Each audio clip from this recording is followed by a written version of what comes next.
So when I got the telephone call Thursday evening about coming here for Sunday, I'm thinking, what are the readings this Sunday? Oh, the Ten Commandments. Because I have a whole riff that I'd love to do on the Ten Commandments, but it would get too political, so I'm not going there. But those Ten Commandments are really a foundation for the spiritual life. The first couple deal with love of God, about how we love the Lord our God with all our heart, all our soul, all our being, by honoring the sacred days, by not taking the name of the Lord in vain, by worshiping no other person or thing as God. And the rest is about how we love neighbor, by not slandering them, by not deceiving or bearing false witness, by not stealing, by respecting their marriage. How do we love neighbor? And then we have that passage from John's Gospel, which takes place in John's Gospel at the beginning of Jesus's ministry.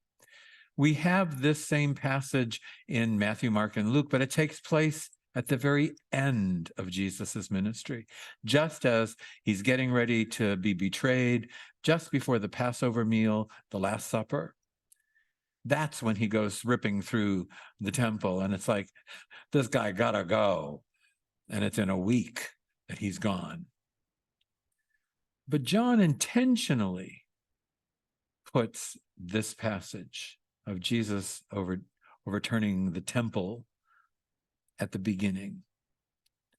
And I think that John's intent is really one of, how much do we truly love God? Are we in that aspect of loving God because of the ritual? I mean, every Jew had to go to Jerusalem to do the Passover, and it was a ritual, and there was certain things that they could do. There were only certain types of animals that they could purchase for sacrifice. There were certain bathing rituals that they had to do before. They couldn't touch the animal before they had bathed, and after they had bathed, they were okay to touch the animal. They couldn't bring their own animals, though it would have been cheaper.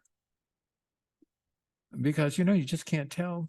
They may have fallen and hurt themselves along the way, or they may not be clean, or they may not be ready for the sacrifice. All of that crazy stuff. And Mark puts that at the beginning for his community, who are undergoing turmoil, to say, how ready are you to be with the Lord? How ready are you to really stand up for what the Lord stands for? A couple of years ago, just before COVID, I was on my sabbatical. And I was fortunate enough to be able to spend 2 weeks in Paris. And it just so happened that they had a special exhibition going on of El Greco, one of my favorite artists. And as I'm going through, I walked into this one separate room that had 4 very large paintings of this scene, of Jesus in the temple overturning it. The only thing that was the exact same in all 4 paintings, was the figure of Jesus. At the very center, the light is on that character in the paintings, and he looks like a madman. The rest of the scenes were, depending on who the benefactor was to have the painting painted, it was their palazzo that was the temple. And it was the people of their area that were the people that were the moneylenders.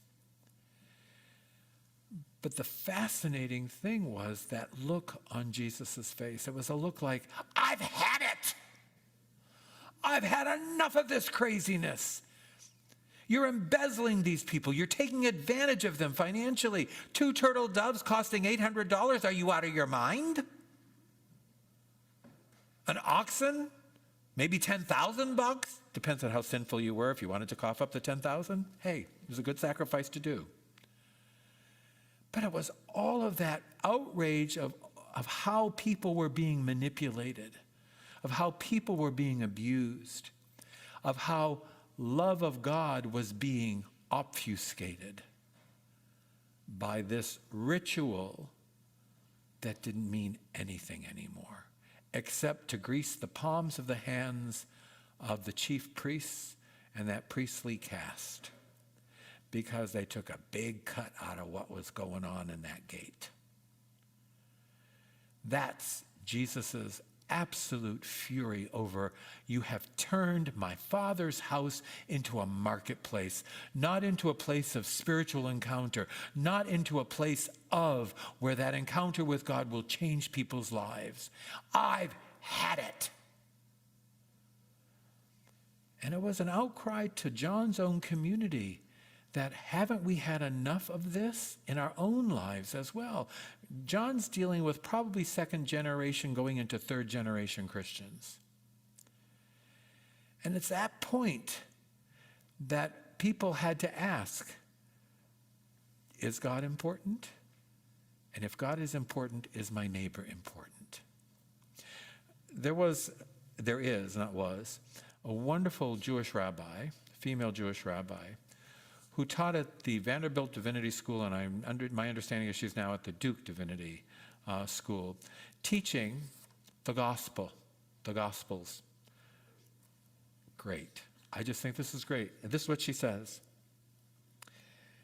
Recognizing Jesus within the Jewish context means recognizing his enormous concern of how people relate to each other on a day-to-day basis.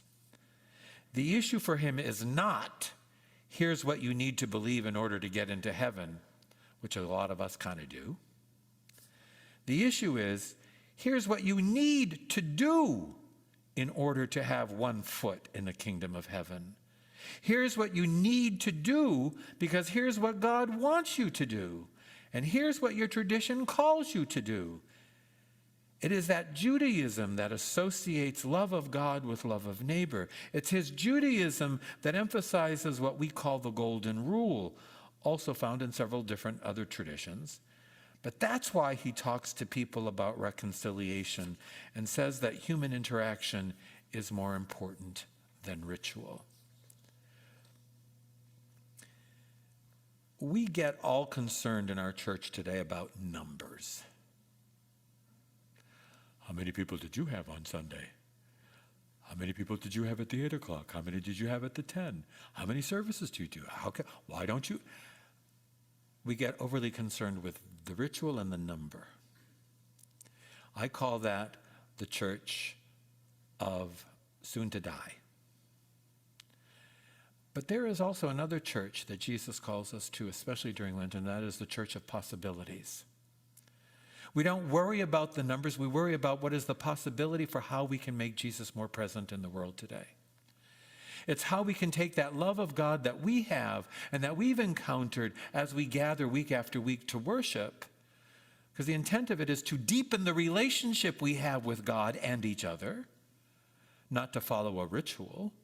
It's to deepen a relationship. That if we do that, then we are impelled because of that love, because of the forgiveness that we have encountered, because of the mercy that we have encountered, we're impelled by that to do something. The church of possibility. What are the possibilities that we confront in our own culture, in our own day, in our own area, and what can we do about it? The churches of possibility stay alive. The churches of doomed ritual die. I would remind you of last week's gospel. Remember? Who do you say that I am? Oh, you're the Messiah. You're the Messiah. Yeah, you're going to save us from these Romans. No, Peter, you're Satan. By the word, that word Satan means deceiver. Just saying. To be deceptive is to be satanic. That's the reality. He says, you're being deceptive. That's not what the Messiah is. The Messiah is, I'm going to tell you, I'm going to go die. I'm going to suffer out of love for you. So if you want to be my follower, what? Deny yourself, not who you are, but deny all those things in yourself that pull you apart, that pull you away from. Deny the prejudice. Deny that seeking of more and more power and more power. Deny all of that, because that's not of God. Pick up your cross. Take that denial and move forward. Carry it. Why? So that people can see the love that God has for them by your journey. Kind of pulling off of that, I think today, for me, as I was trying to reflect on the last 2 days, get a little different view, is that as I remembered those paintings and that fury of Jesus in his face, and even that reflection of, we are the temple of God today from 1 Corinthians. How often do I let Jesus tear through my temple and overturn my tables of anger, my tables of unforgiveness, my tables of bargaining with God? None of us have ever done that here. I promise I'll go back to church if.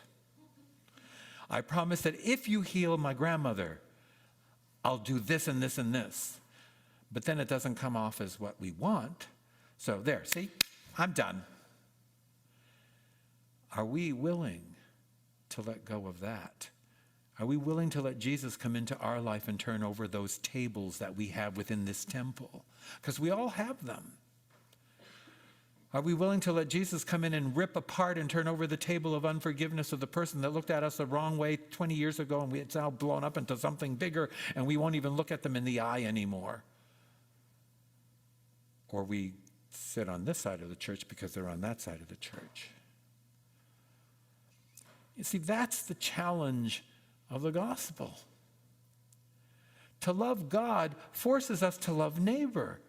And if we don't love the neighbor, then we're saying something about our lack of love for God. That's kind of like breaking our whole baptismal covenant, isn't it? Will you seek God and serve God in each other? Will you respect the integrity and dignity of every human being, not just those that look like you, sound like you, but every human being?